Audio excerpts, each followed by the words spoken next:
చూస్తున్నాం నాటోకి ప్రధాని Modi strong warning ఇచ్చారు. డెఫినెట్ గా మేము మాకు నచ్చినది చేసుకుంటాం.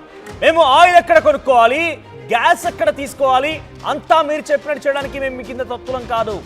మా ప్రజల అవసరాల మేరకి, మా భారతదేశ ప్రజల యొక్క అభిష్టాల మేరకి మాకు నచ్చిన చోట, మాకు అందుబాటులో ఉన్న చోట మేము బిజినెస్ చేస్తాం. మీరు చెప్పినట్టుగా చేయడానికి మేము నాటో దేశాల్లో భాగస్వామ్యం కాదు. మేము అమెరికా అధ్యక్షుడు దగ్గర మీలాగా వంగి కూర్చోడానికి, మోకరిల్లిపోవడానికి మేము బ్రెజిలో లేకపోతే ఇతరత్ర దేశాలు అనుకుంటే, జర్మనీ, ముఖ్యంగా జర్మనీ, బ్రిటన్ లాంటి దేశాలు అనుకుంటే పొరపాటు పడ్డట్టే. చాలా డైరెక్ట్గా స్ట్రైట్ వార్నింగ్ ఇచ్చారు. అంతకంటే ముందు నాటో దేశాలకు సంబంధించినటువంటి సెక్రటరీ జనరల్ మార్కో రూటే ఆయన ఏం చేశారంటే వైట్ హౌస్లో ట్రంప్తో భేటీ అయ్యారు. ఆ తర్వాత మరుసటి రోజు అక్కడి అమెరికా సెనేటర్లతో మాట్లాడుతున్న సమావేశాలను చాలా క్లియర్ చెప్పుకొచ్చారు. రష్యా అండ్ చైనా, ఇండియా ఈ మూడు దేశాలు మీ యొక్క సఖ్యతని, మీకున్నటువంటి విధి విధానాలను తగ్గించుకోకపోతే, ఒక రకంగా వాళ్ళ వార్నింగ్ ఏంటంటే రష్యా దగ్గర ఇండియా చాలా పెద్ద మొత్తంలో ఆయిల్ కన్జంప్షన్ చేస్తోంది, ఆయిల్ తీసుకుంటోంది. కాబట్టి దీని నేపథ్యంలో రష్యా కొంత ఆర్థిక వనరులు సమకూర్చే ప్రయత్నం జరుగుతోంది. ఉక్రెయిన్ రష్యా యుద్ధాన్ని ఆపివేయడం కోసం, రష్యాని దెబ్బతీయాలంటే ఇండియా అక్కడి నుంచి ఆయిల్ కొనకూడదు. చైనా కూడా రష్యాతో సత్సంబంధాలు తగ్గించాలి. ఇంకా ఏ దేశాలైతే చైనా నుంచి ట్రేడ్ చేస్తున్నాయో, చైనాకి ఆర్థికంగా వనరులు సమకూరుస్తున్నాయో, మీరు మీ పద్ధతిని మార్చుకోకపోతే మీ పైన మేము 100% సుంకాలను విధించాల్సి ఉంటుందనేది నాటో సెక్రటరీ జనరల్ మార్క్ రుటే చెప్పుకొచ్చారు. సో ఎంత దుర్మార్గంగా మాట్లాడుతున్నారంటే వీళ్ళు. మీరు ఆల్రెడీ అమెరికా అధ్యక్షుడు డొనాల్డ్ ట్రంప్ దగ్గర మోకరిల్లిపోయారు. ఆయన మోకాళ్ళ కింద, ఆయన కాలు కింద చెప్పులా మీరు వ్యవహరిస్తున్నారు. కానీ భారతదేశానికి అంత పరిస్థితి రాలేదు. మీరు ఆయన ఏం చెప్పాలంటే ఆయన నోటి నుంచి రావాల్సిన మాటని ఆయన మనస్సులో ఉండగానే మీరే చెప్పే ప్రయత్నం చేస్తున్నారు. నాటో దేశాలు, ఆఫ్టర్ ఆల్ నాటో, ఎస్ నేను ఇప్పుడు చాలా క్లియర్గా చెప్తున్నాను, అక్కడ 20 దేశాలు ఉంటే ఉండనివ్వండి, దాంట్లో బ్రిటన్, ఇటలీ, జర్మనీ, ఇతరత్ర దేశాలు ఉంటే ఉండనివ్వండి, కానీ మన దాకా వచ్చిందంటే డెఫినెట్గా ఎవరైనా కూడా ఆఫ్టర్ ఆల్ గానే భావించాలి. సో నాటో దేశాలకు సంబంధించినటువంటి సెక్రటరీ జనరల్ మార్కో రూటేకి భారత ప్రభుత్వం చాలా స్ట్రాంగ్గా రియాక్ట్ అయింది. మేము ఏం కొనాలో నువ్వేలా చెప్తావు, మేము ఎక్కడి నుంచి కొనుగోలు చేయాలి, ఏ దేశాలతో ట్రేడ్ నడిపించుకోవాలి, ఎలా ఉండాలని నువ్వేలా చెప్తావు, నీకేమైనా విభేదాలు ఉంటే ఆ దేశంతో తేల్చుకో, నిజంగా నీకు రష్యాతో ఇబ్బందులు ఉంటే రష్యాతో తెగదింపులు చేసుకో, రష్యాతో మాట్లాడు, రష్యాతో ఫైట్ చేయి, కానీ భారత్ ఏం చేయాలనేది నువ్వు చెప్పాల్సిన అవసరం లేదని చెప్పి చాలా స్ట్రాంగ్గా రియాక్ట్ అయ్యారు. అంతకంటే ముందు నాటో దేశాలకు సంబంధించి సెక్రటరీ జనరల్ మార్క్ రూటే ఏం మాట్లాడారో చూద్దాం.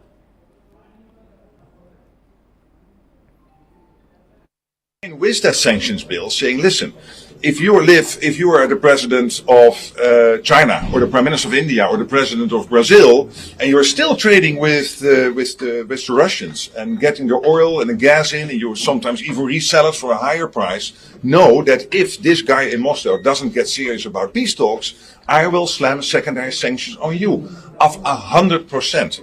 So I'm sure they don't know yet what hit them. This will take some time to sink in, and I think you guys making this clear in the media, the senators maybe also discussing this with their counterparts in Brazil, India, China, would be very helpful to with that sanctions bill, saying, listen, if you are the president of China, or the prime minister of India, or the president of Brazil, and you are still trading with the Russians and getting the oil and the gas in, and you sometimes even resell it for a higher price, know that if this guy in Moscow doesn't get serious about peace talks, I will slam secondary sanctions on you of 100%. So I'm sure they don't know yet what hit them. This will take some time to sink in, and I think you guys making this clear in the media, the senators maybe also discussing this with their counterparts in Brazil, India, China, would be very helpful. చూసారు కదా, ఆయన NATO దేశాలకు సంబంధించినటువంటి secretary general, ఒక రకంగా chief, NATO దేశాలకు chief mark రూటే white house వేదికగా ఆయన డొనాల్డ్ ట్రంప్తో భేటీ అయిన తర్వాత మరుసటి రోజు అమెరికా సెనేటర్లతో మాట్లాడుతూ ఒక మాట్లాడుకొచ్చాడు ఆయన. చైనా, ఇండియా అండ్ బ్రెజిల్, మీరు రష్యాతో సత్సంబంధాలు తెగనింపులు చేసుకోండి, రష్యాతో మీరు వెళ్ళకండి, రష్యాతో కలవకండి, రష్యా దగ్గర నుంచి ఆయిల్ కొనుగోలు చేయకండి, రష్యాకి ఆర్థిక వనరులు సమకూర్చే ప్రయత్నం చేయకండి. మీరు రష్యా దగ్గర కొనుగోలు చేయడం వల్ల రష్యాకి అంతో ఇంతో ఆర్థికంగా బలపడుతోంది, రష్యాకి ఆర్థికంగా మరింతగా మీరు తోడవుతున్నారు, ఆ తర్వాత ఉక్రెయిన్పై దాడి చేస్తోంది. వీళ్ళ ఓవరాల్ ఇంటెన్షన్ ఒకటే. రష్యా చాలా క్లియర్గా చెప్పింది, మేము ప్రతిఘటన మాత్రమే చేస్తున్నాము, ఉక్రెయిన్ మాపై దాడి చేస్తే మేము ప్రతిదాడి మాత్రమే చేస్తున్నాము, మమ్మల్ని దాడి చేస్తేనే మేము చేస్తున్నాం, కానీ మాకు చాలా ఇంట్రెస్ట్ లేదు, మేము చేయలేం కూడా అనేటువంటి విషయాన్ని చాలా స్పష్టంగా అక్కడిక్కడ కార్యకంగా అమెరికా అధ్యక్షుడు డొనాల్డ్ ట్రంప్తోనే చెప్పుకొచ్చారు. మాపై దాడి చేస్తే మేము తప్పకుండా దాడి చేస్తాం, ప్రతిఘటిస్తామనే మాటని పుతిన్ మాట్లాడుకొచ్చారు. ఇప్పుడు అదే కొనసాగుతోంది. కానీ అమెరికా ఏం చేసింది? అటు ఉక్రెయిన్ వైపుగా నిలబడి ఉక్రెయిన్ని రెచ్చగొట్టి రష్యాపై ఇంకా దాడి చేస్తోంది. మరి మీరు రష్యా చేసేటువంటి దాడిని తప్పుపడుతోంది నాటో లేకపోతే అమెరికా అధ్యక్షుడు డొనాల్డ్ ట్రంప్, కానీ ఉక్రెయిన్ రష్యాపై చేసేటువంటి దాన్ని ఏ ఒక్క రోజైనా వాళ్ళు క్వశ్చన్ చేశారా? అలా కనబడలేదే. రష్యాని పలుమార్లు పుతిన్ని కూడా పిచ్చివాడు అంటూ సంబోధించినటువంటి డొనాల్డ్ ట్రంప్ ఏ ఒక్క రోజైనా అటు జెలెన్స్కీకి సంబంధించి ఏకంగా రష్యా అధ్యక్షుడు పుతిన్ వెళ్తున్నటువంటి ఆ విమానాన్ని టార్గెట్ చేసి డ్రోన్ని ప్రయోగిస్తే అడ్డుకోలేదే, వద్దని చెప్పలేదే, లేకపోతే అక్కడ యుద్ధానికి ముగింపు పలకమని చెప్పలేదే. ఏకంగా రష్యాలోని కొన్ని ఎయిర్ బేస్లను ధ్వంసం చేసి సుమారుగా 40 విమానాలను ధ్వంసం చేసి ఎయిర్ క్రాఫ్ట్ విమానాలను ధ్వంసం చేసి $7 మిలియన్ నష్టాన్ని చేకూరిస్తే కనీసం ఒక్కసారైనా ఆ నష్టానికి సంబంధించి రష్యా అధ్యక్షుడు పుతిన్తో మాట్లాడి తప్పు అని చెప్పి జెలెన్స్కీకి చెప్పలేరే.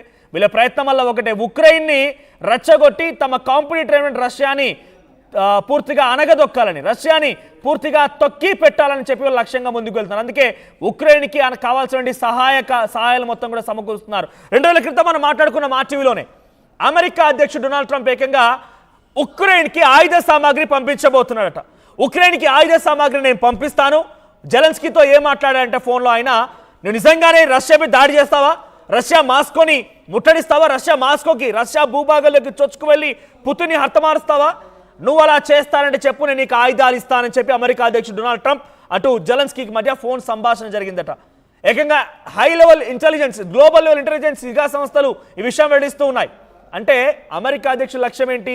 తను కాంపిటీటర్గా ఎదుగుతున్నటువంటి రష్యాని అనగదొక్కాలి, రష్యాని ఎదగనివ్వకుండా చేయాలి.